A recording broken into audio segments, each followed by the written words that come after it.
dengan Guru Besar Fakultas Hukum Universitas Al-Azhar, ada Suparji Ahmad. Selamat siang, Prof. Bisa mendengar suara saya, Prof? Dengan posisi seperti ini untuk melanjutkan persidangan. Siang, Mas. Oke, Bisa baik. mendengar dengan baik suaranya. Baik, Prof. Suparji, kalau Anda melihat jalannya sidang dari pertama mulai sidang sampai saat ini, Anda menganalisisnya seperti apa? Ya, pertama persidangan ini sudah berhasil ya berjalan dengan baik dengan indikator terungkapnya fakta-fakta yang sebenarnya. Karena tahapan persidangan sekarang adalah tahapan pembuktian. Pembuktian untuk mencapai kebenaran material, yaitu dengan kata lain sebuah rekonstruksi fakta berdasarkan alat bukti yang kemudian didukung dengan barang bukti. Bahwa sekarang proses pembuktian antara lain dengan mendengarkan keterangan saksi, ya termasuk yang diduga pelaku, terus kemudian juga keterangan dokter yang memeriksa. Jadi secara keseluruhan bahwa ini adalah sebuah tahapan yang sudah sesuai dengan hukum acara, di mana ada proses untuk mencapai sebuah kebenaran material, di mana kebenaran material tadi itu berdasarkan alat bukti, apakah bersumber dari saksi, surat, ahli, atau kemudian petunjuk. Baru pada tahap berikutnya adalah keterangan terdakwa. Pada sisi yang lain juga saya memberikan apresiasi bahwa persidangan ini berjalan secara transparan itu. Karena apa? Karena media atau banyak pihak ya yang concern bisa mengikuti dengan baik gitu. Sehingga tidak ada hal-hal yang kemudian bisa direkayasa atau apalagi ditutup-tutupi. Bahwa transparansi itu antara lain terwujud dengan misalnya liputan media yang sangat baik gitu, atau yang ini akhirnya menunjukkan adanya sebuah transparansi atau akuntabilitas sebuah persidangan. Dan yang ketiga dalam catatan saya bahwa persidangan ini tentunya masih akan berproses ya cukup panjang gitu, dalam arti belum sepenuhnya mewujudkan tentang keyakinan hakim gitu, atau kita tentunya hakim akan menggunakan penilaian-penilaian ya tidak saja berdasarkan keterangan para saksi, keterangan para ahli ya, atau kemudian bukti-bukti surat yang lainnya, tapi tentunya sebagai yang memiliki kewenangan untuk menilai sebuah fakta, dia akan menggunakan analisis tentang petunjuk-petunjuk itu. Dan yang paling utama menurut saya adalah bahwa ini kan ada fakta ya yang kemudian tewasnya soal prajurit dan kemudian diduga dilakukan sebuah penganiayaan yang menyebabkan kematian. Permasalahan yang mendasar adalah tentunya apa motifnya gitu kan, apa latar belakangnya, apa mensreanya. Nah, dalam konteks ini inilah yang belum terwujud dengan baik atau masih perlu digali, karena dalam konteks sebuah pertanggungjawaban hukum tidak saja sekedar fakta berupa perbuatan penganiayaan yang menimbulkan akibat tentang kematian itu, tetapi yang paling utama adalah bagaimana mengidentifikasi niatnya, mensrianya, niat jahatnya, karena itu akan sangat berkonsekuensi terhadap hukuman yang diberikan kepada yang bersangkutan. Dan inilah menjadi tugas penting bagi jaksa penuntut umum, bagi hakim yang kemudian menggali, menemukan tentang niat jahat dari para pelaku ini atau orang yang diduga melakukan ini. Dan tentunya juga kita memberikan catatan bahwa ada perimbangan di mana hakim juga secara objektif memberikan kesempatan ya untuk pembelaan bagi terdakwa atau kemudian melalui penasihat hukumnya. Dengan demikian bahwa persidangan ini masih kemudian sangat-sangat menarik ya untuk kita ikuti perkembangannya dalam konteks menemukan mensrianya, niat jahatnya. Karena bahwa Meskipun dalam konteks pertanggungjawaban hukum tiada pidana tanpa kesalahan, tetapi perkembangan menariknya adalah akan berkembang tiada pidana tanpa kesalahan dan kejahatan. Artinya niat-niat jahat tadi itulah yang mestinya akan mendapatkan konsekuensi lebih berat. Apakah kemudian stratifikasinya siapa yang menyuruh, siapa yang melakukan, siapa yang kemudian turut serta. Karena dalam konteks pelaku tadi itu ada tiga kualifikasi, yang menyuruh, yang kemudian melakukan secara langsung, atau kemudian yang turut serta, atau yang menganjurkan, atau kemudian ada yang membantu. Karena dalam konteks bahwa tindak pidana yang dilakukan oleh beberapa orang ini, diduga beberapa orang ini, tentunya kan tidak semua kualifikasinya sama, ya. Dan ini yang juga perlu kemudian dibuktikan oleh jaksa, oleh hakim, ya. Tentunya siapa yang menyuruh, siapa yang hanya sekedar melakukan, siapa yang kemudian turut serta saja atau kemudian menganjurkan atau membantu. Dan pada sisi yang lain juga perlu seandainya dipertimbangkan kemungkinan misalnya bahwa ada seseorang yang melakukan karena perintah atasan atau kemudian perintah jabatan, dan ini yang juga akan berkonsekuensi pada hukuman ke depannya, karena dalam proses pembuktian ini yang utama adalah untuk keterangan material tadi itu, dan sekaligus mengkonstruksikan, mengkualifikasikan pihak pelakunya, dan kemudian nanti pada konteks pertanggungjawaban hukumnya, gitu Mas. Ya. Baik Prof, berarti kalau yang bisa saya simpulkan dari pendapat Anda bahwa mens rea ini bisa mempengaruhi pada hukuman, tapi apakah memang mens rea ini sejauh mana pengaruhnya nanti akan terhadap hasil dari vonis hakim, Prof? Ya, mens rea ini sangat penting gitu ya, ya sangat penting eh, untuk dibuktikan, dan sangat penting mempengaruhi satu konsekuensi hukuman gitu. Karena apa? Bahwa tidak semuanya ya, tidak semuanya orang melakukan satu pelanggaran hukum karena ada niat jahat gitu. Tetapi bisa saja karena kekhilafan. Karena dalam konteks kesalahan itu bisa sengaja, bisa kealpaan. Dan yang paling berat adalah ketika melakukan sebuah kesalahan karena kesengajaan tadi itu. Karena kesengajaan tadi itulah mencerminkan perilaku jahatnya tadi itu. Nah, bagaimana mengukurnya? Bahwa kemudian ada konsep tentang willen and witten, menghendaki dan mengetahui. Kalau dia menghendaki perbuatannya, dia mengetahui akibatnya, maka itulah yang kemudian dikategorikan dia menseria. Tapi pada sisi yang lain, ada gradasi sengaja dengan maksud, sengaja dengan kepastian, sengaja dengan kemungkinan. Bahwa inilah yang perlu juga harus dibuktikan. Jadi, pada dasarnya, niat jahat tadi itu sangat mendasar, mempengaruhi pada pertanggungjawaban hukumnya, sangat mendasar pada konsekuensi hukumannya atau pemidanaannya. Maka ketika mengidentifikasi ada tiga kualifikasi pelaku tadi itu, seringkali bahwa yang diperberat adalah yang menyuruh gitu loh. Bahwa yang punya kedudukan sebagai aktor intelektual, yang memiliki skenarionya. Kemudian pelaku terus serta tentunya akan lebih dipertimbangkan untuk lebih rendah. Disinilah nanti juga penting dibuktikan tentang meeting of mind-nya. Apa niat bersamanya, niat jahatnya bersama itu apa. Jadi saya kira bahwa ada beberapa kasus yang kemudian sangat-sangat menarik, sangat penting untuk kemudian mengakibatkan ketika tidak ada niat jahat tadi itu, akhirnya kemudian menjadi lebih rendah hukumannya, atau bahkan kemudian mendapat kebijakan misalnya dilakukan hukuman yang bebas dan sebagainya. Jadi faktor dengan sengaja, faktor niat jahat itu adalah sangat penting dalam konteks pembuktian karena berkorelasi dengan pertanggungjawaban dan hukumannya. Gitu. Prof, sejauh ini kalau Anda melihat proses persidangan untuk menemukan mens rea, Anda melihatnya seperti apa?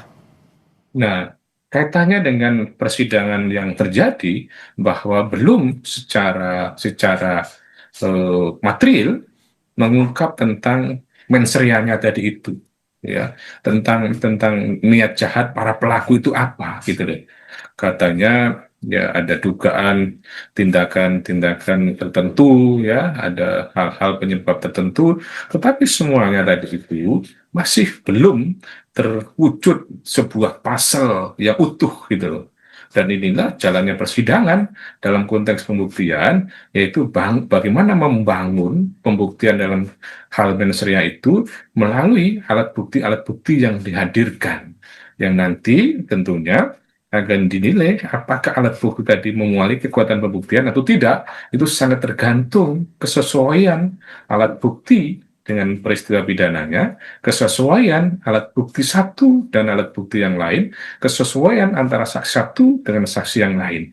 Bahwa kalau kita mencermati jalannya persidangan ini, belum nampak secara material tentang unsur mens rea-nya atau tentang unsur niat jahat dari para pelaku tadi itu. Dalam konteks inilah yang masih perlu digali melalui alat bukti yang dihadirkan oleh jaksa penuntut umum atau alat bukti nanti yang dihadirkan oleh penasihat hukum atau oleh terdakwa. Jadi saya dapat memberikan pandangan belum memiliki keyakinan tentang unsur mens rea di dalam persidangan ini terbukti secara material kebenarannya gitu. Ya. Baik Prof, sesulit apa untuk menemukan niat jahat atau mens rea dari para terdakwa ini? Mengingat para terdakwa ini kan merupakan atasan dan senior dari korban. Mereka bisa saja bilang bahwa ini penegakan disiplin atau tidak ada niat untuk mencelakai atau niat menghilangkan nyawa. Seberapa sulit bisa membuktikan ini, Prof? Ya, saya kira memang pada dasarnya ketika jaksa penuntut umum mampu menghadirkan alat bukti yang memiliki relevansi dengan peristiwa pidananya, maka itu tidak akan sulit membuktikan unsur mens rea-nya. Bahwa kemudian dalam hal tertentu, misalnya terdakwa atau para saksi mengelak gitu ya, itu adalah hal-hal yang wajar, dan kemudian tidak mengaku, itu adalah hal yang wajar. Bahwa pengakuan kan memang bukan sebuah alat bukti, dan kesaksian itulah yang kemudian nanti menjadi bahan hakim untuk menilai. Jadi, mens rea pada satu sisi tidak sulit untuk kemudian dibuktikan selama memang yang dihadirkan alat buktinya adalah mendukung dalam proses penentukan kebenaran material tadi itu. Bahwa kemudian dalam konteks menghindar ini adalah perintah atasan, menegakkan disiplin dan lain sebagainya, itu bisa saja kemudian menjadi bukti petunjuk. Tetapi hakim juga bisa menggunakan analisis-analisis yang lain gitu loh. Kalau disiplin kok tindakannya seperti ini, kalau perintah atasannya kok begini, berarti pengakuan-pengakuan tadi itu itulah yang kemudian pada akhirnya bisa diabaikan. Tetapi tentunya semua sangat terungkap di fakta persidangan, bahwa ada sebuah ungkapan suatu saat ya mulut itu akan dikunci, tangan dan kaki lah yang kemudian berbicara. Artinya apa? Bahwa suatu pembuktian apa yang disampaikan melalui keterangan lisan itu bisa saja tidak dikunci, atau dikunci maksud saya tidak perlu digunakan, tetapi bisa menggunakan alat bukti yang lain. Disitulah yang kemudian diperlukan sebuah kedalaman dari hakim untuk menilai, membangun sebuah keyakinan gitu loh. Oh, ini keyakinan hakim terbentuk berdasarkan sebuah alat bukti. Tentunya keyakinan tadi tidak bersifat asumsi, tidak bersifat imajinasi, atau kemudian halusinasi, tetapi keyakinan yang didasarkan pada fakta persidangan. Maka hakim memiliki kewenangan untuk menggali sedalam-dalamnya. Misalnya yang dihadirkan ahlinya belum sesuai dengan kebutuhan, bisa dihadirkan ahli. Bahwa misalnya saksi yang dihadirkan belum sesuai dengan kebutuhan, bisa kemudian saksi yang lain juga bisa dihadirkan ketika ada dalam BAP. Jadi bahwa pencarian tentang niat jahat tadi itu memang pada satu sisi bisa sulit karena mungkin saja para pihak mengelak, tetapi pada sisi yang lain bahwa itu mudah ketika hakim sudah memiliki sebuah konstruksi atas fakta dan atas keyakinan yang terbentuk, bahwa nggak mungkin dia ini sekedar mendisiplinkan, bahwa ini ternyata ada niat jahat untuk sengaja melukai dan sebagainya. Itu saja terbentuk dari sebuah keyakinan hakim yang semua berdasarkan sebuah fakta persidangan. Jadi menurut saya mengukur sebuah niat jahat itu sesuatu hal yang memang rumit, karena niat jahat itu kan ada dalam pikiran, ada dalam hatinya. Bagaimana menilainya, dan menilainya ya bisa dari proses-proses sebelumnya dan dari tindakan-tindakan yang sebelumnya. Sesuatu yang irasional, kalau tidak punya niat jahat, mendisiplinkan kok menganiaya seperti sebelumnya itu. Maka itulah yang kemudian bisa dijadikan dasar untuk menilai tentang terpenuhan dari mens rea tadi itu, Mas. Ya. Baik, Prof. Suparji, kita tahan dulu sejenak, kita akan kembali lagi usai jeda. Oke, siap. Prof, baik, tadi di persidangan ini dihadirkan dokter yang mengungkap mengenai kondisi Prada Luki sebelum kematiannya dan menjelaskan bagaimana luka-luka yang dialami oleh Prada Luki. Dan kalau dari kesaksian ini, dari kesaksian dokter mengenai infeksi yang meluas dan kondisi dari Prada Luki ini, kalau dari kesaksian ini berarti apakah juga ini bisa sebagai bukti untuk menemukan mens rea-nya? Ya, ini salah satu bukti untuk menilai tentang penyebab kematian gitu. Dan penyebab kematian tadi itu juga menjadi dasar untuk menilai tentang unsur mens rea tadi ya. Bahwa tadi ada infeksi yang meluas yang tentunya akibat dari luka. Nah, luka tadi itu apa yang menyebabkan? Apakah ya dipukul, apakah dicambuk, dan lain sebagainya. Jadi, dengan adanya petunjuk-petunjuk melalui alat bukti tadi itu menjadi dasar untuk menilai tentang perbuatan yang dilakukan dan sekaligus tentang nilai tentang niat melakukan tadi itu, ya. Berarti kalau itu yang terjadi kan ada suatu kesengajaan, ada satu niat untuk kemudian melukai. Nah, ada niat untuk kemudian menganiaya. Bahkan tadi ada keterangan ya, apakah dari siapa tadi itu, ibu atau siapa, bahwa ini ada semacam direncanakan untuk kemudian misalnya menyebabkan penganiayaan atau melakukan pembunuhan. Jadi penilaian terhadap unsur mens rea itu bisa diambil dari keterangan para saksi, dari bukti surat atau kemudian bukti elektronik, dan bisa didasarkan juga pada keterangan ahli. Itulah pentingnya bagi auditor militer atau dalam konteks jaksa ini, kalau secara umum dalam sebuah persidangan umum, auditor tadi itu untuk membuktikan dari dakwaan. Demikian pula bagi hakim, bahwa berdasarkan keterangan-keterangan tadi itu juga menjadi penting untuk menilai ada nggak unsur dari mens rea, bahwa penilaian terhadap pemenuhan unsur mens rea itu bisa disandarkan, didasarkan pada alat bukti yang lain. Nah, bisa juga misalnya dari sebuah keterangan yang mengatakan bahwa memang melakukan ini ya karena faktor-faktor yang bersangkutan, misalnya korban ini kan dianggap pengakuan yang diminta tidak dipenuhi kan, LGBT atau apapun lah, saya tidak kurang tahu persis tentang fakta tadi itu. Nah, karena tidak mengaku itu, kemudian dilakukanlah dicambuk senior dan lukanya ditabur garam, ya, yang kemudian kan menyebabkan itu infeksi kan itu loh. Nah, berarti ini ada niat jahat untuk kemudian apa? Niat jahat untuk menganiaya atau niat jahat yang kemudian membunuh atau menyebabkan kematian. Nah, inilah perdebatannya. Apakah niat jahatnya itu hanya sebatas untuk menganiaya atau kemudian untuk kemudian menyebabkan kematian? Bahwa tadi saya sampaikan niat jahat tadi bisa dengan maksud, bisa dengan kemastian bahwa kalau dia menabur garam di lukanya, apakah memenuhi unsur untuk mengkategorikan meniat membunuh atau kemudian menyebabkan kematian? Bisa saja itu terpenuhi. Kan apa mestinya dia bisa memprediksi, bisa memastikan dengan adanya taburan garam itu bisa menyebabkan luka yang meluas, dan luka yang meluas tadi itu bisa menyebabkan pada sebuah kematian. Nah, ini adalah sebuah Baik. sebuah penilaian tentang fakta dari itu, Mas, ya. Baik, Pak Suparji, dari keterangan dokter mengenai kondisi dari Prada Luki sebelum kematian ini juga bisa menjadi salah satu bukti petunjuk mengenai mens rea atau niat jahat dari para terdakwa begitu. Terima kasih Pak Sumarji.